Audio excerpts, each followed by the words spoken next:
Buenas tardes. Hoy vamos a hablar de los tumores urológicos.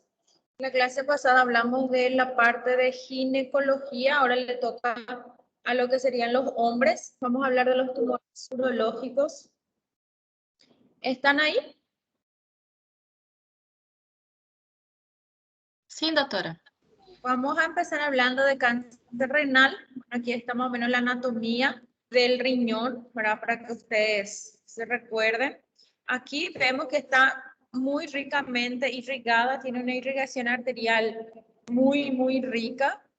También tiene un sistema de drenaje linfático, ¿sí? Que drena hacia los nódulos lumbares. En realidad, que el cáncer renal comprende del 2 al 3% de todas las neoplasias, ¿sí? Por lo general se presenta en población con edad promedio de 65 años. El 90% de estos tumores renales por lo general son carcinoma de células renales y el 85% corresponde a carcinoma de células claras. Esto es muy importante. Porque cuando estamos hablando de tumor renal, tenemos que hacer la separación, hacer la distinción en lo que serían los tumores de la pelvis renal, de los uréteres, del conducto, de los túbulos colectores o conducto de Begini y lo que sería del riñón como tal. Y obviamente, en lo que respecta a la oncología, nosotros tenemos tumores en todos estos lugares y no son el mismo tumor. Si un tumor se origina en los conductos de Begini, es diferente. Si un tumor se origina en los uréteres, es un tumor de uretes. Si se origina en la pelvis, es un tumor de pelvis renal. Si se origina en los ductos colectores, es un tumor de los ductos colectores. O sea que en realidad hay muchos tipos de tumores renales, pero de las células renales son las más frecuentes, o sea que se originan en el parénquima renal, son los que más vemos, con mucha mayor frecuencia. Y de estos, el 85% corresponde a carcinoma de células claras, o sea que la mayoría de los tumores malignos de riñón que vamos a tener son, que se originan ahí dentro, en el parénquima renal como tal, y de estos, en la mayoría van a responder al tipo histológico de carcinoma de células claras. Pero también tenemos otras histologías, como por ejemplo el papilar cromófobo y también de los conductos colectores, como ya les había comentado. Estos son los factores de riesgos asociados. El tabaquismo es un denominador común prácticamente para para todos los posibles tumores malignos, porque ustedes saben que el hábito tabáquico, por todo lo que respecta a lo que sería el tabaco, produce muchos ductos en el ADN, mucho daño en el material genético y por ende es un denominador común, no solamente para el cáncer de pulmón, de cabeza y cuello, sino también para otros tipos de tumores sólidos como cáncer de páncreas, cáncer de riñón, de vejiga, etcétera. Entonces, obviamente, por eso nosotros siempre recalcamos que el tabaquismo es un hábito que tenemos que ir erradicando totalmente, ya que no solamente está relacionado con el hábito tabáquico, sino que también con otros tipos de tumores malignos por el daño que genera en el material genético. La obesidad también es un denominador común que tiene que ver con los estilos de vida, el sedentarismo, la hipertensión arterial. Está relacionado a muchos daños en las arterias renales, en muchos daños inflamatorios también, y ustedes saben de que cuando tenemos un terreno de una inflamación crónica, tenemos muchos cambios en el epitelio que puede generar obviamente que se desarrolle algún tipo de fenotipo maligno en ellos. Algunos pacientes que tienen enfermedad poliquística renal tienen un porcentaje más del 30% de desarrollar patologías malignas renales. Y tenemos la exposición ocupacional, por ejemplo, los que se exponen al cadmio, asbesto, petróleo, algunos analgésicos que son muy nefrotóxicos, producen daños también, tanto inflamatorios crónicos como daños como esclerosis como tal, en las células renales que promueven el cambio de este tipo celular con el tiempo. O sea que no solamente estamos hablando de la nefrotoxicidad netamente de este tipo de medicamentos, sino que también estamos hablando de que puede desencadenar algún tipo de cambios celulares que puedan, en este caso, dar lugar al desarrollo de la carcinogénesis, algún tipo de quimioterapia citotóxicas con drogas muy nefrotóxicas como sales de platino, también me puede generar cambios celulares similares a los analgésicos y el alcohol, ¿sí? El alcohol. Bueno, este es el gen, ¿sí? Que está mutado en el carcinoma de células renales. En el caso de el carcinoma de células claras específicamente, ¿sí? En el caso del carcinoma de células claras tenemos la mutación de este gen, que es el gen del autosómica dominante, y tiene un componente familiar muy importante. O sea, nosotros dijimos que la mayor parte del carcinoma de células renales es de tipo de carcinoma de células claras, y hoy le estoy diciendo a ustedes que hay un gen relacionado a esto, que sería el gen del von Hippel-Lindau, que cuando muta produce la enfermedad de von Hippel-Lindau. Y esto lo que me va a producir es no solamente el cáncer de células renales de tipo células claras como tal, sino que también en algunos pacientes me puede producir angiomas retinales, hemangioblastomas en el sistema nervioso central, y también está relacionado esta mutación con el feocromocitoma, ¿verdad? Que son enfermedades hereditarias en donde el paciente por lo general tiene más de un tipo de patología maligna.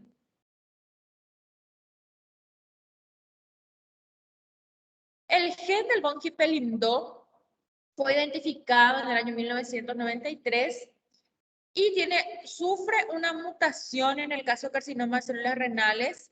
Cuando yo digo de que sufre una mutación, estoy diciendo de que sufre una inactivación.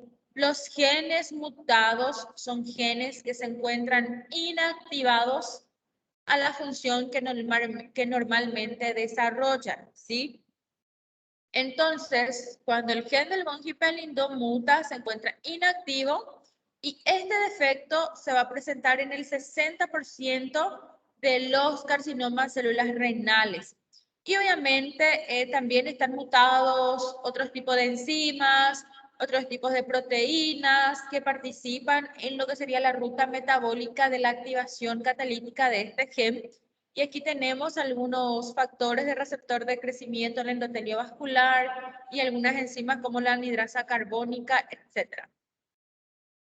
Yo les dije a ustedes al inicio que la histología más frecuente era el carcinoma de células renales tipo células claras, pero también tenemos otros tipos histológicos como por ejemplo el carcinoma papilar de células renales. Es otro tipo histológico. El más frecuente, ¿cuál es? El carcinoma de células claras. El carcinoma de células claras es el más frecuente, pero también tenemos el carcinoma papilar, el carcinoma cromófobo, tenemos otros tipos de histologías. En cuanto a lo que se refiere al carcinoma papilar, presenta una supervivencia a 5 años del 90%. Tiene una incidencia mayor en hombre y mujer, estamos hablando de una relación de 5 y 1. Una menor frecuencia de metástasis que el de células claras. O sea, estamos hablando de que el carcinoma papilar de células renales es de crecimiento mucho más lento, tiene una tasa de proliferación más disminuida, ¿sí? Por ende, el Ki-67 más bajo. Y está relacionado con también factores genéticos, como por ejemplo el protocogen MYT, que se encuentra duplicado, ¿sí? En el 75% de los casos. En el carcinoma de células renales de tipo células claras, ¿cuál era el factor genético asociado? El factor genético asociado en el carcinoma de células claras era la mutación del gen del von Hippel-Lindau. Y acá en el carcinoma papilar de células claras, el agente, en este caso, relacionado sería la amplificación del protoncogen MYC, ¿sí? Que sería que se encuentra duplicado, que se encuentra amplificado en el 75% de los casos de estos tumores. En el carcinoma papilar tenemos dos tipos. Tenemos el tipo 1, que son, en realidad la diferencia entre el tipo 1 y el tipo 2 van a ser los daños o los cambios histológicos que vamos a tener. Ya los tumores tipo 1 son lesiones papilares cubiertas de pequeñas células.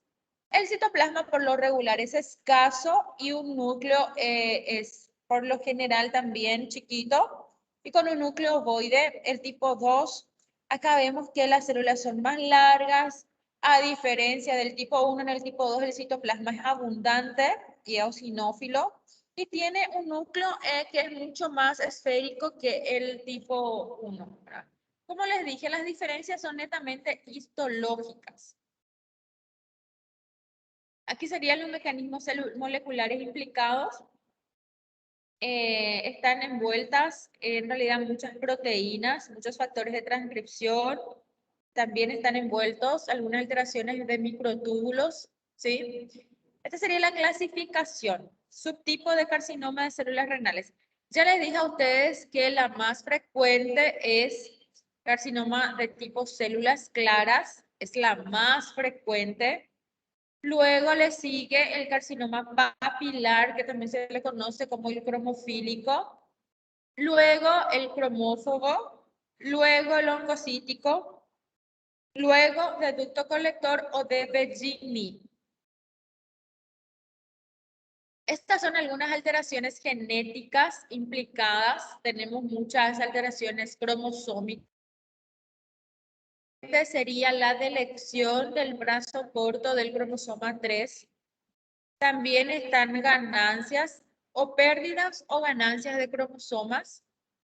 Se pierde el brazo corto del cromosoma 3 y hay una ganancia en el brazo largo del cromosoma 5 en el 69% de los casos, y luego vienen cambios cromosómicos subsecuentes, como por ejemplo algunas monosomías o algunas pérdidas parciales de cromosomas o ganancias y pérdidas, ¿verdad?, de cromosomas, como por ejemplo del brazo corto del cromosoma 8 y el brazo largo del cromosoma 9. La alteración cromosómica genética más frecuente es la de elección del brazo corto del cromosoma 3. Aquí están, ¿verdad?, algunos genes implicados. En cuanto a las manifestaciones clínicas, la mayoría de los carcinomas células renales son asintomáticos, o sea que el paciente no siente absolutamente nada, porque ustedes saben que el riñón es un órgano retroperitoneal en donde está creciendo una masa y cuando crece no produce ningún tipo de sintomatología. Esto significa de que cuando ya se produce algún tipo de sintomatología, el tumor ya es demasiado grande, ya es de tamaño considerable como para poder producir esa sintomatología. O sea que en el libro de ustedes van a encontrar que de pronto tienen la triada clásica del dolor lumbar, hematuria, tumor palpable, pero esto es cuando ya el paciente tiene un tumor súper avanzado, cuando ya estamos hablando de estadios mucho más avanzados. Por lo general, el cáncer, cuando el paciente empieza a tener, no tiene sintomatología, por lo general es asintomático, ni siquiera se palpa, ¿sí? ¿Cómo usualmente se hace el diagnóstico en etapa inicial? Por un hallazgo fortuito en un paciente por otra patología. Por ejemplo, nosotros pedimos muchos estudios de imágenes a pacientes en el contexto de otro tipo de tumoración, como por ejemplo para la estadificación de cáncer de mama, cáncer de colon, cáncer de cervix, que ustedes saben que son tumores mucho más frecuentes. Y a veces pidiendo estos estudios de extensión para estas patologías, tenemos un hallazgo incidental que aparece una imagen en riñón, ¿verdad? Pero el paciente ni siente dolor, ni tiene hematuria, ni se palpa una masa, nada. O sea que la mayoría de las veces son hallazgos fortuitos en un estudio de imagen, o un paciente que se va a operar de algo, se le pide una ecografía y un hallazgo fortuito es una tumoración renal, ¿sí? Entonces, la mayoría de las veces que nosotros logramos curar a estos pacientes con cáncer renal, que logramos detectar en estadios iniciales, son pacientes que no refieren ninguna sintomatología renal, ¿sí? Entonces, más de la mitad son detectados de manera fortuita. Y luego, cuando ya tenemos un tumor grande, cuando estamos hablando ya de una etapa avanzada de la enfermedad, ahí sí ya podemos tener el típico dolor en fosa renal, una masa abdominal palpable y una hematuria macroscópica evidente.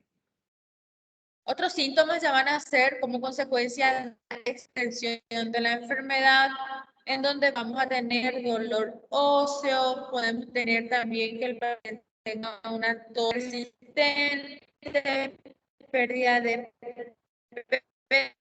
peso. Ya estamos hablando de un paciente con enfermedad avanzada, porque ustedes saben que al inicio de cualquier proceso maligno, el paciente ni pierde peso, ni siente dolor, a veces de forma totalmente asintomática, y en el cáncer renal, cuando se presenta la sintomatología, porque el tumor ya está creciendo mucho, o porque el paciente ya tiene sintomatología de la diseminación de la enfermedad, de la metástasis como tal. ¿Está bien?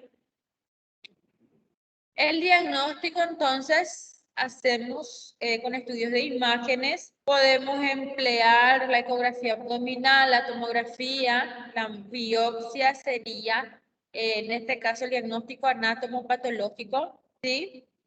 Esto, por ejemplo, para diferenciar, tips para diferenciar quiste entre un tumor como tal. Los quistes renales son muy frecuentes, ¿sí? Son hallazgos muy frecuentes en la tomografía, los quistes renales. Los quistes pueden ser quistes simples que cualquiera de ustedes pueden tener. Ustedes ni se imaginan la frecuencia de los quistes renales. Casi todos, o sea, en realidad que yo veo muchísimas tomografías, veo muchísimas ecografías, en donde se le pide al paciente estudios de imágenes por cualquier otra cosa y vienen a veces un quistecito en el riñón. El quiste simple, por lo general, es redondeado, es bien delimitado, tiene una pared delgada y el contenido es líquido, ¿sí? Anecoico, ¿sí? Entonces, por lo general, obviamente, el quiste simple es un proceso benigno, no tenemos por qué preocuparnos, no va a crecer, no le va a matar, no va a diseminar, nada. Pero cuando tenemos una masa, cuando tenemos un tumor sólido, irregular, ¿sí? Ahí sí tenemos que preocuparnos, ¿sí? El quiste no, el quiste cualquiera puede tener un quistecito renal o varios quistes renales y hepáticos, pero cuando tenemos una masa, ¿sí? Ahí ya es otra cosa.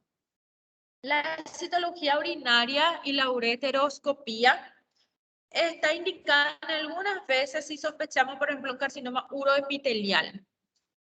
¿Sí? Por lo general, con una ecografía ya es suficiente para realizar el diagnóstico de un cáncer de riñón. También podemos pedir, por ejemplo, en el caso de que queramos nosotros realizar una correcta estadificación y queramos certificarnos de que no haya enfermedad a distancia, podemos pedir una tomografía por emisión de positrones. En el caso que sospechemos, por ejemplo, que el paciente tenga alguna metástasis única en el momento del diagnóstico, ¿verdad? Ustedes saben que la tomografía por emisión de positrones es un estudio que se usa muchísimo en oncología, que se basa en el principio del metabolismo de los tumores. Los tumores malignos, por lo general, como tienen un elevado índice mitótico, tienen un metabolismo celular incrementado, por lo general está recibiendo muchos nutrientes, muchos mitógenos de la parte extracelular. Y al recibir, por ejemplo, estos mitógenos también reciben glucosa, porque se alimentan de glucosa, captan glucosa. Entonces, ¿qué se hace con esta tomografía por emisión de positrones? Se inyectan contraste de fluoro de desoxiglucosa. Esto quiere decir de que nosotros nos basamos en ese principio de que las células malignas captan contraste. Entonces, cuando nosotros realizamos este estudio, si vemos una captación hipermetabólica, entonces estamos hablando de que en ese sitio hay un proceso maligno, ¿sí? A veces las metástasis no son evidentes por tomografía y yo sospecho de que el paciente tenga una metástasis y si yo no veo nada en la tomografía, yo quiero certificarme de que realmente el paciente no tenga una metástasis. Yo le puedo pedir un estudio mucho más específico como el PET scan para ver si hay o no metabolismo incrementado en esta zona, una captación hipermetabólica en alguna zona, que me da a entender a mí, a interpretar de que en esa región entonces se encuentran células malignas con un metabolismo incrementado y que me estén captando ese contraste. Aquí, ¿verdad? Estamos viendo algunas imágenes renales. Esta sería la estadificación. Está obviamente en el estadio 1, 2, 3 y 4. En el estadio 1 por lo general es un tumor. Aquí es un tumor pequeño, ¿sí? Menos de 7 centímetros, localizado en el riñón. Ya un estadio 2 es un tumor mayor de 7 centímetros, pero también localizado en el riñón que no sobrepasa la fascia de Gerota. En el estadio 3 es un riñón que llega hasta la fascia de Gerota o tiene algún compromiso vascular. En el estadio 4 un tumor que sobrepasa la fascia de Gerota y es de cualquier tamaño, que sería un 4A, y el 4B ya sería una metástasis a distancia. ¿Cuáles son los sitios de metástasis más frecuentes? Bueno, tenemos la metástasis en los linfáticos regionales, metástasis en pulmón, en hueso, hígado, cerebro. Tenemos algunos casos de metástasis en glándula adrenal, en riñón contralateral. Bueno, eso sería lo que sería cáncer de riñón. ¿Qué es lo que tienen que saber de cáncer de riñón? ¿Cuál es la histología más frecuente? La histología, ¿cuál es en el cáncer de riñón? ¿Dónde generalmente se localizan los tumores malignos en mayor frecuencia? En las células renales. Entre el carcinoma de células renales, ¿cuál es el más frecuente? El carcinoma de células claras. ¿Cuál es la alteración molecular relacionada con el carcinoma de células claras? La mutación del gen de von Hippel-Lindau. ¿Cuál es el factor genético molecular relacionado con el carcinoma de células papilares? La duplicación o la sobreexpresión del protoncogen MYT. ¿Cómo se presenta usualmente? De forma asintomática. La mayoría de los tumores se detectan de forma fortuita, de forma accidental en cualquier paciente que se le pida un estudio por cualquier otra causa. Cuando ya tenemos la tríada típica de tumor palpable, hematuria y dolor, generalmente el tumor ya está avanzado. Los sitios metastásicos más frecuentes son pulmón, hueso y los linfáticos regionales. También puede llegar a hígado y cerebro. Sí, esas son más o menos las cosas más importantes que tienen que manejar de cáncer de riñón. Después tenemos el cáncer de testículo. El cáncer de testículo es la neoplasia más frecuente en hombres entre 15 y 35 años de edad, que se presenta generalmente en los pacientes jóvenes. ¿Sí? Tenemos usualmente muchos pacientes jóvenes con cáncer de testículo. Dicen que el cáncer de testículo se detecta mejor o empezó a detectarse mucho mejor cuando apareció la televisión, porque se dice que el hombre cuando se sienta a ver el televisor se palpa los testículos. Yo no sé si es cierto, pero dicen que el hombre cuando se sienta a ver algún programa específico se sienta frente al televisor, se empieza a tocar los testículos, ¿verdad? Y ahí detecta algún tipo de anormalidad. Es muy importante que así como las mujeres se realizan el autoexamen de mama, se tocan las mamas siempre, es sumamente importante también de que el hombre se toque los testículos. Ustedes hacen su autoexamen de testículo, los muchachos que están en la clase conectados. ¿Alguno de ustedes se hacen su autoexamen de testículo de forma regular?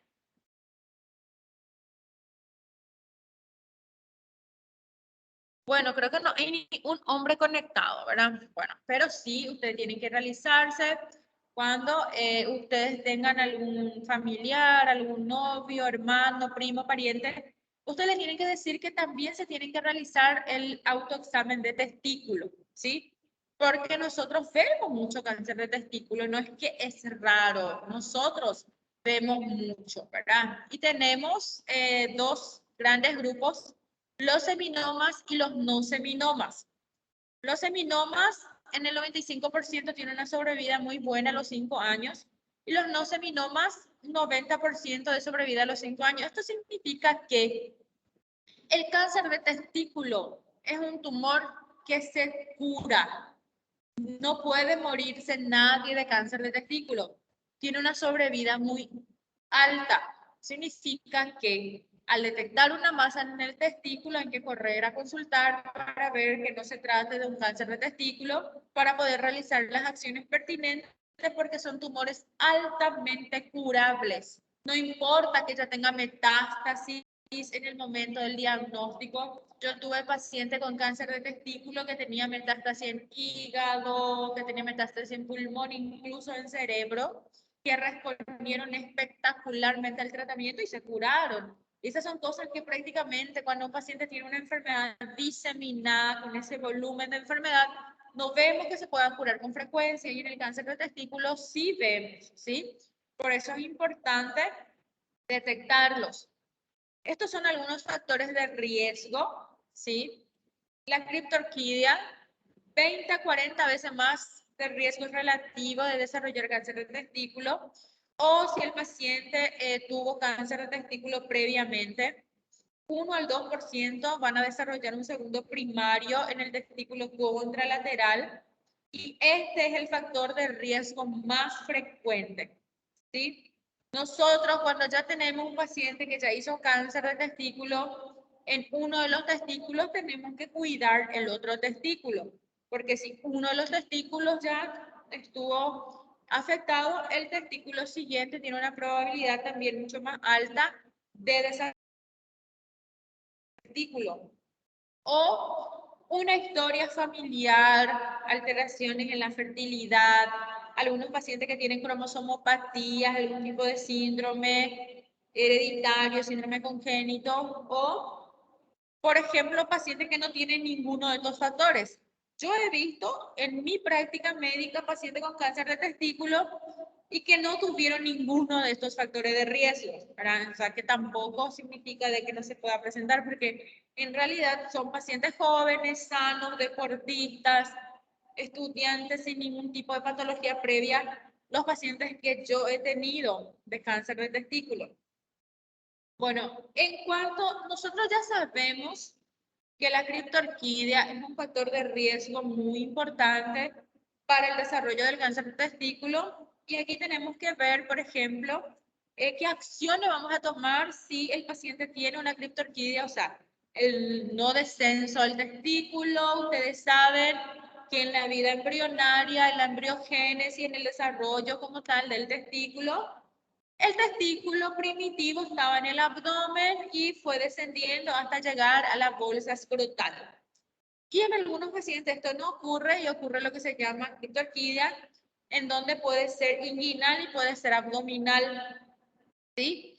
Cuando tenemos una criptorquidia abdominal unilateral, tenemos que realizar una orquiectomía profiláctica. Esto significa que si nosotros detectamos que la criptorquidia del paciente X, de Juanito, su testículo está en el abdomen, uno de sus testículos está en el abdomen y el otro testículo bajó, el testículo que queda en el abdomen tenemos que sacar, hacer una orquiectomía profiláctica por el riesgo elevado que tiene de desarrollarse ahí un cáncer de testículo. Si tenemos una orquiectomía, una criptorquidia inguinal, esta criptorquidia inguinal ocasiona menor riesgo.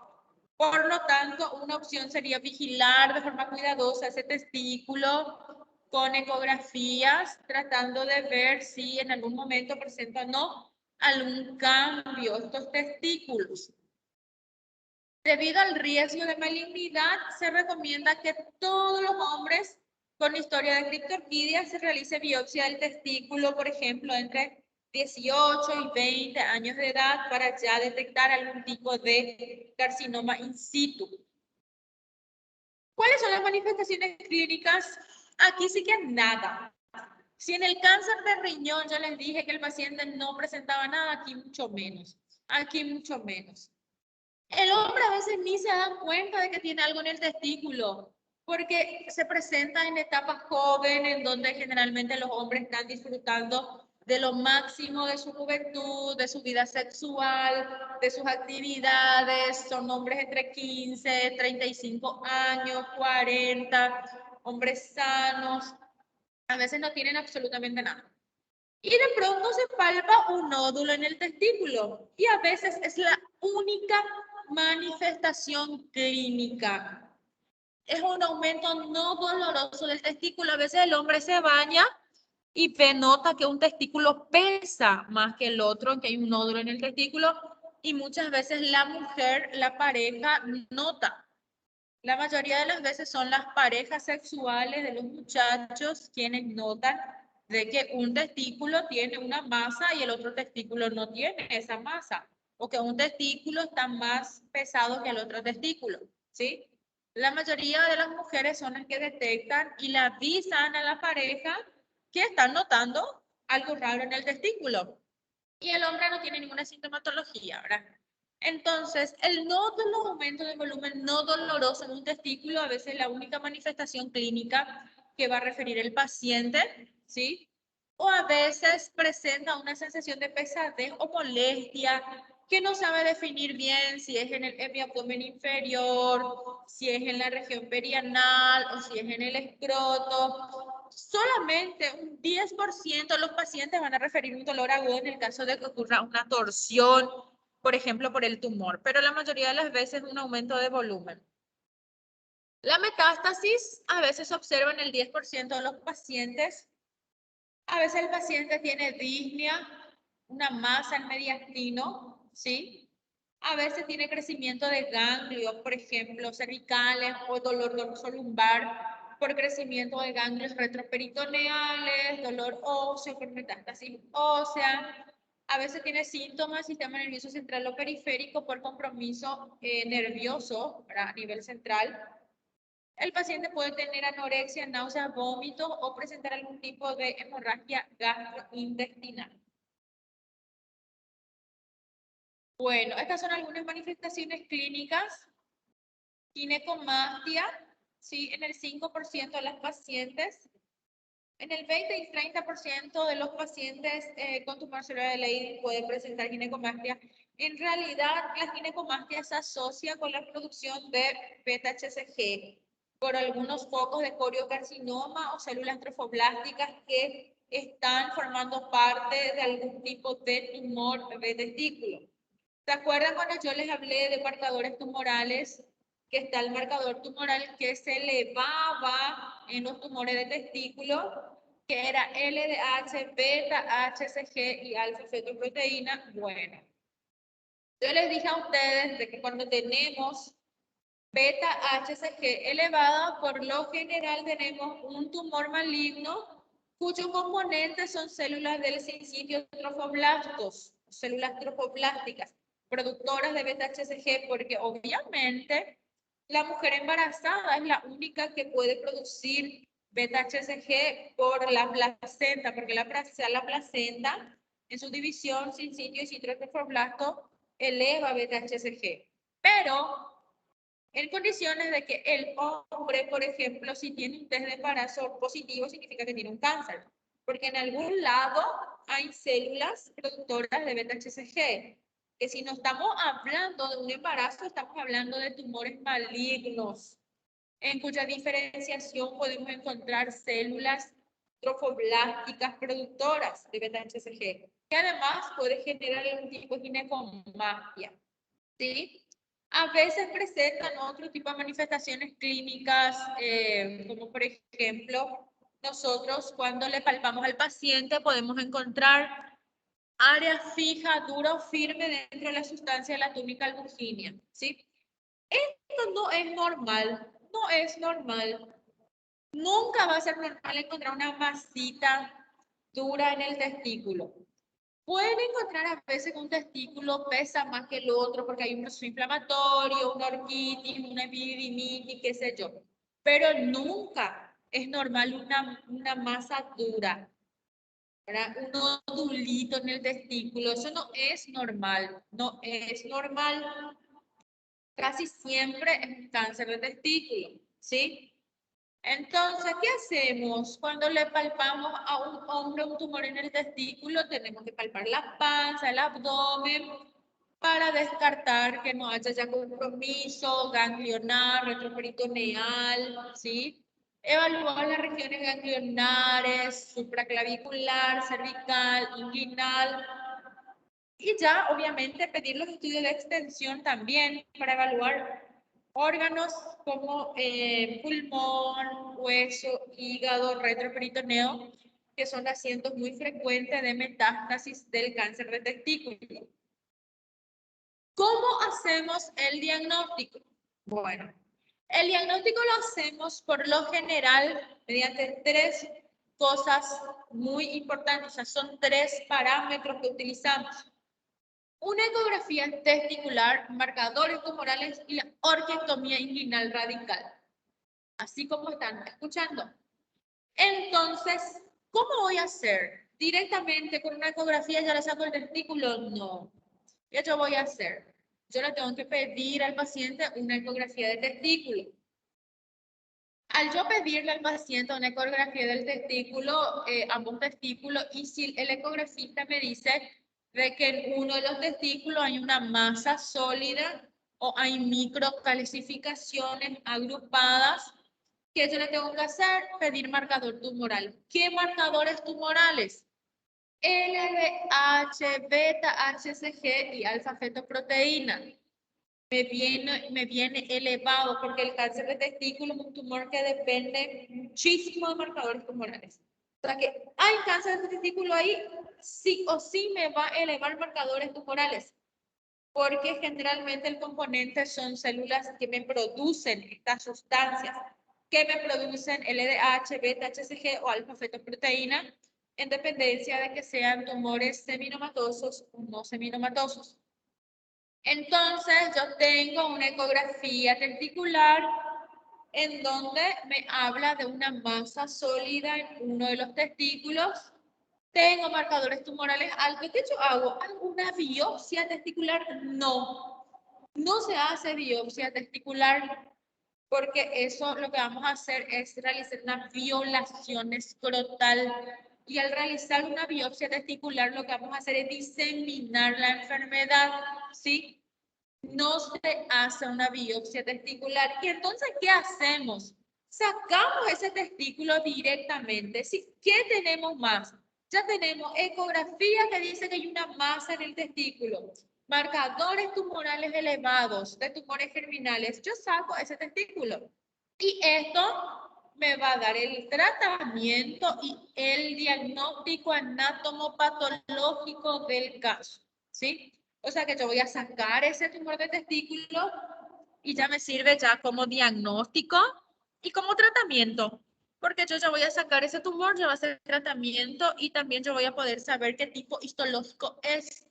Porque se acuerdan que yo les dije que teníamos dos grandes grupos de cáncer de testículo, que teníamos los tumores seminomatosos y teníamos los tumores no seminomatosos. Entonces, con una orquiectomía inguinal radical, vamos a hacer ese tipo de diagnóstico anatomopatológico. Bueno, la ecografía es muy importante, es un arma súper importante, súper útil para nosotros. La ecografía testicular va a distinguir lesiones testiculares intrínsecas de las extrínsecas, ¿sí? Va a detectar lesiones intratesticulares, incluso súper chiquititas. Imagínense de que la ecografía testicular va a detectar lesiones tan chiquitas como de 1 a 2 milímetros. Va a detectar si es quiste o si es masa. Por lo general, si es quiste, es benigno, y si es masa, representa un porcentaje. ¿Sí? La ecografía testicular es bastante útil. Así estamos viendo una apariencia de un testículo normal y una apariencia de un cáncer de testículo. Y después tenemos que saber si el tumor de testículo está ahí nomás en el testículo o si está en otro órgano, ¿cómo vamos a hacer?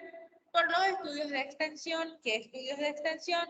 Le vamos a pedir entonces una tomografía de alta resolución de abdomen y pelvis, un rayo X de tórax, ¿sí?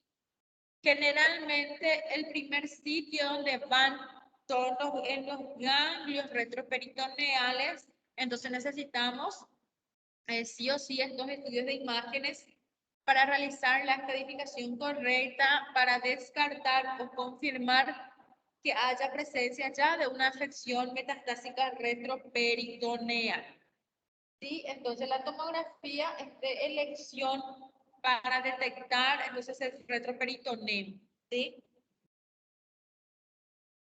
Aquí estamos viendo una masa grande en retroperitoneo, ¿sí? Que comprime riñón, riñón. Los estudios de imágenes, bueno, deben realizarse tomografía de tórax, ¿sí?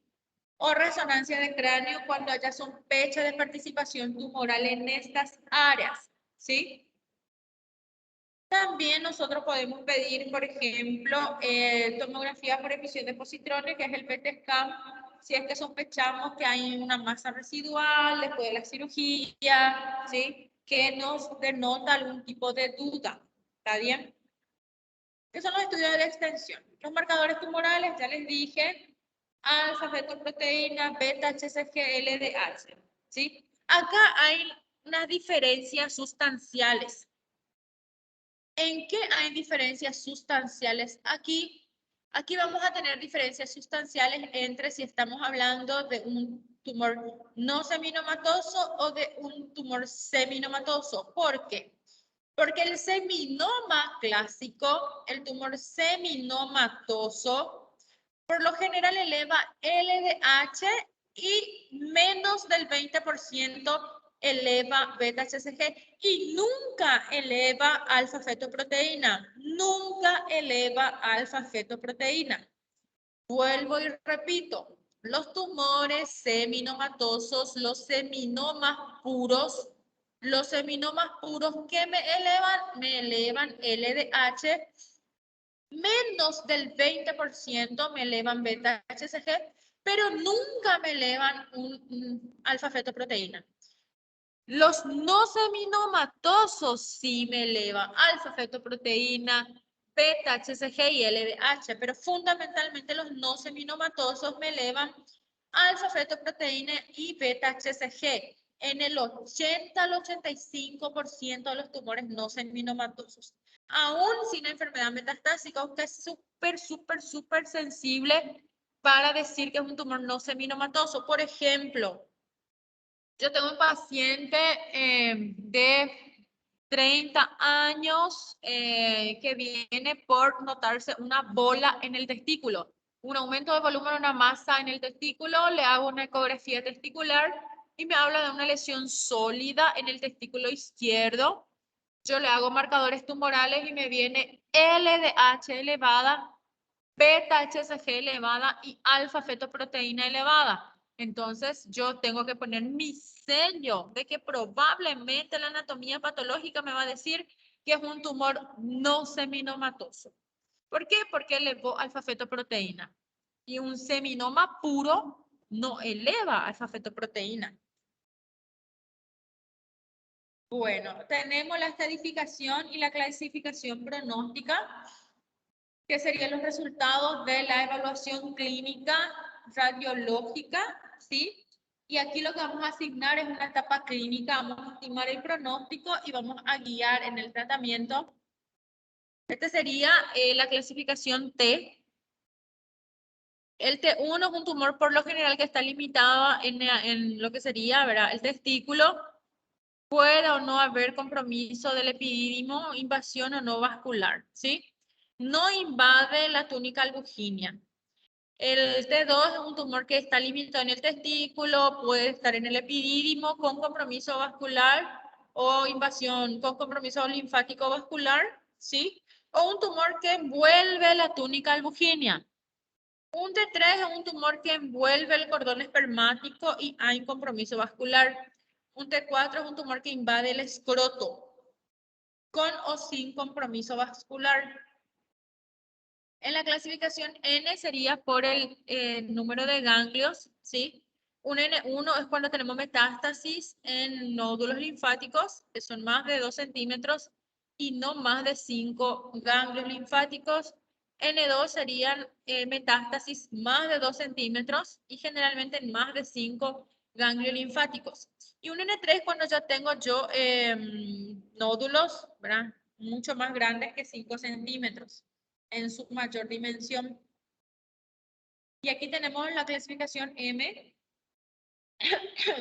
M1, cuando yo no tengo metástasis a distancia, un M1, perdón, cuando yo tengo metástasis a distancia, un M1A cuando yo tengo un nódulo no regional o una metástasis pulmonar. Un M1B cuando yo tengo metástasis en otros órganos, como por ejemplo hígado, hueso, cerebro. Y aquí está, tenemos una estadificación S, que es por elevación de marcadores tumorales, ¿sí? Un S1, S2 y S3. Un S1 es cuando el LDH está por menos de 1,5 del límite superior de la normalidad, beta-HCG menos de 5.000 y alfa-fetoproteína menos de 1.000. Un S2 es cuando mi LDH está entre 1,5 a 10 veces el límite superior de la normalidad, beta-HCG 5.000 a 50.000 y alfa-fetoproteína de 10.000 de 1.000 a 10.000. Un S3 es cuando mi LDH está mayor a 10 veces del límite superior de la normalidad, cuando mi beta-HCG es mayor de 50.000 y mi alfa-fetoproteína es mayor a 10.000. Esta sería la etapa clínica. La etapa 1 es un tumor confinado en el testículo, estructura del cordón. La etapa 2A es una enfermedad ganglionar retroperitoneal menos de 2 centímetros. La 2B es una enfermedad ganglionar retroperitoneal que está entre 2 a 5 centímetros. La 2C es una afección ganglionar mayor de 5 centímetros. Y la etapa 3 es una enfermedad por arriba del diafragma con participación de órganos abdominales. Bueno, acá lo que yo les quiero a ustedes, que ustedes sepan, es que en cáncer de testículo no existe la etapa 4. En todos los otros tumores existe la etapa 4. Cuando nosotros por lo general hablamos de un estadio 4, en otras patologías malignas, hablamos de una enfermedad a distancia, cuando tenemos metástasis a distancia. Pero cuando hablo del cáncer de testículo, no existe la etapa 4, existe la etapa 1, 2 y 3. ¿Sí? La etapa 1, un tumor que está en el testículo y estructura del cordón. La 2 es ganglios retroperitoneales, que en dependencia del tamaño va a ser 2A, 2B o 2C. Cuando yo tengo metástasis, yo estoy hablando de una etapa 3. Entonces es importante también que ustedes sepan que no existe una etapa 4. Bueno, en los marcadores tumorales ya hablamos, ¿verdad?, de que las concentraciones de beta-HCG mayor a 10.000 ocurre solo en los tumores de células germinales, ¿verdad? Es muy raro que se produzcan otro tipo de patologías y que alfa-fetoproteína mayor a 10.000 ocurre exclusivamente en tumores de células germinales y en algunos casos de hepatocarcinoma también que me eleva alfa-fetoproteína. Son muy útiles los marcadores tumorales para el diagnóstico de cáncer de testículo. La orquiectomía inguinal radical, como ya les dije, se saca el tumor, permite, ¿qué cosa? Evaluar la histología. Y también darle un control local al tumor, o sea, yo ¿qué hago con la orquiectomía? Saco el tumor y hago el diagnóstico anatomopatológico para saber si se trata de un seminoma puro, un seminoma clásico o un tumor no seminomatoso, porque el pronóstico y los ciclos de quimio va a ser diferente, ¿verdad? Aquí estamos viendo generalmente la orquiectomía se hace, ¿verdad?, inguinal, por vía inguinal. La disección de ganglios retroperitoneales hoy en día ya no se considera estándar, ¿sí? ¿Cuáles son las que tienen buen pronóstico? Los seminomas de cualquier sitio primario, sin metástasis viscerales no pulmonares, ¿verdad? Cualquier nivel de beta-HCG y LDH. Ya vimos de que alfa-fetoproteína no se elevan los seminomas. ¿Cuáles son los tumores no seminomatosos de buen pronóstico? Los que son primarios, testiculares o retroperitoneales, los que no tienen metástasis visceral no pulmonar y estos valores de marcadores tumorales. El pronóstico intermedio sería un seminoma, por ejemplo, que tenga metástasis cerebral, hepática, ¿sí? Cuando estamos hablando de metástasis viscerales no pulmonares. La metástasis pulmonar en cáncer de testículo es de buen pronóstico. Por eso hablamos de metástasis visceral no pulmonar. El pronóstico intermedio en un tumor no seminomatoso generalmente son marcadores tumorales elevados y presencia de metástasis viscerales no pulmonares. Un primario testicular o retroperitoneal que ya tenga, por ejemplo, metástasis en pulmón, en hígado y que manejen estos niveles de marcadores tumorales. ¿Cuál es el que tiene pobre pronóstico? No existe tumor seminomatoso de pobre pronóstico. El seminoma puro o es buen pronóstico o es de mal pronóstico. El seminoma puro de mal pronóstico es el que tiene metástasis en otro órgano que no sea pulmón. Por ejemplo, tiene metástasis en hígado, en hueso, cerebro. Bueno, es un tumor seminomatoso de mal pronóstico. No, de pronóstico intermedio, no existe tumor seminomatoso de pobre pronóstico. ¿Cuáles son los que son de pobre pronóstico? Los no seminomatosos, ¿sí? Los no seminomatosos. Y fundamentalmente los que tienen el sitio primario mediastinal, o sea que el tumor no seminomatoso se originó en el mediastino, ¿sí? Que tiene metástasis visceral no pulmonar y marcadores súper altos. Alfa-feto mayor a 10.000, beta-HCG mayor a 50.000 y LDH más de 10 veces el límite superior de la normalidad. Entonces, ¿cuál es el tipo de tumor de testículo que tiene mal pronóstico? El tumor no seminomatoso, ¿sí? El tumor no seminomatoso, fundamentalmente marcadores tumorales muy elevados y primario mediastinal, ¿verdad? Estas son algunas diferencias entre seminoma y no seminoma. Los seminomas son más comúnmente encontrados localizados en el momento del diagnóstico. ¿Sí? La diseminación sanguínea es rara, pero puede ir en hígado, cerebro, pulmón. Sí, pero es rara, rara, rara. En los tumores seminomatosos, generalmente nosotros encontramos pacientes que le diagnosticamos y está localizado en el momento del diagnóstico. El tumor no seminomatoso, por lo general, ya está extendido en el momento del diagnóstico. ¿Sí? En los tumores no seminomatosos, los marcadores que se elevan son alfa-feto, beta-HCG, fundamentalmente. Los seminomas tienen un crecimiento más indolente, que significa que crecen más lentamente, por lo que el tiempo medio de recaídas son muy tardías. ¿Qué significa? Que los seminomas tienen un bajo índice mitótico, que se divide de forma más lenta. Entonces ese paciente puede recaer en muchos años porque la célula se encuentra no realizando una división celular activa. Y los no seminomatosos recaen de forma más rápida porque su índice mitótico es más rápido. Los seminomas son muy sensibles a la radioterapia, ¿sí? Y a la quimio, y los no seminomatosos son un poquito más de radioresistentes, ¿sí? Y aquí más o menos como nosotros hacemos el manejo, para les dejo en el cuadrito para que puedan mirar. La quimioterapia que usamos por lo general es en base a las sales de platino, al etopósido, a la bleomicina.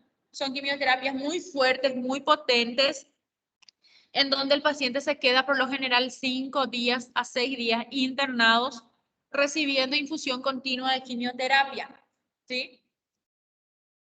Bueno, esto sería más o menos el manejo. Yo no le voy a preguntar a usted tratamiento, pero les dejo a usted para que sepan, ¿verdad? Y vamos a vigilarle, obviamente, a todos los pacientes que realizaron quimioterapia, radioterapia. Vamos a pedirle estudio de control Vamos a vigilar ese testículo contralateral para detectar las recaídas, ¿sí? El 95% de las recaídas, ¿sí?, de los no seminomatosos ocurren en los primeros 2 años, ¿sí?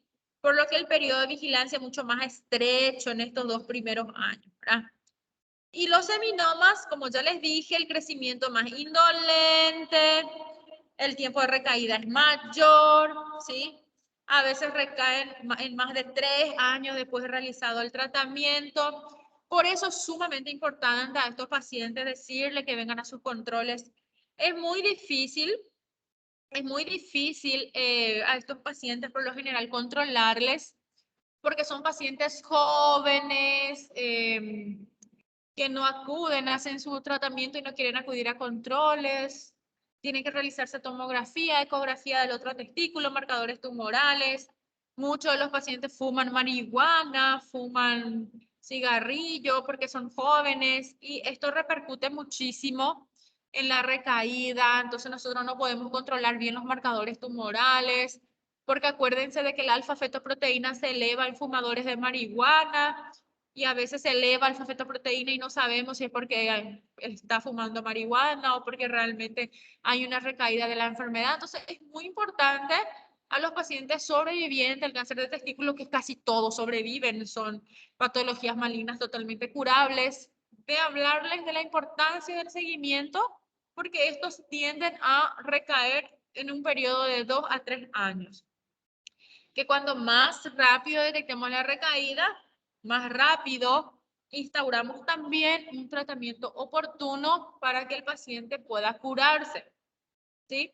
Entonces el cáncer de testículo es frecuente, vemos, y así como la mujer se hace el autoexamen de mama, el hombre se tiene que hacer el autoexamen de testículo.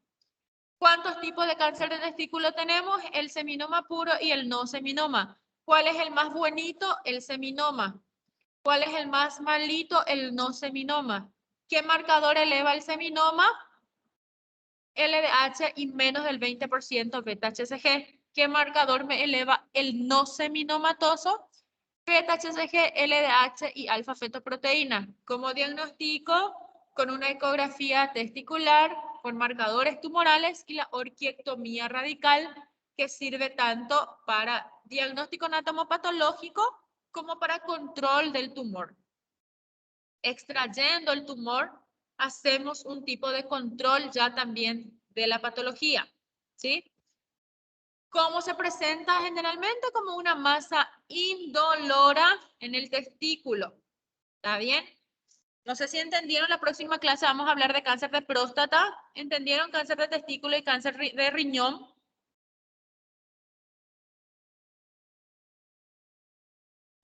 Sí, doctora.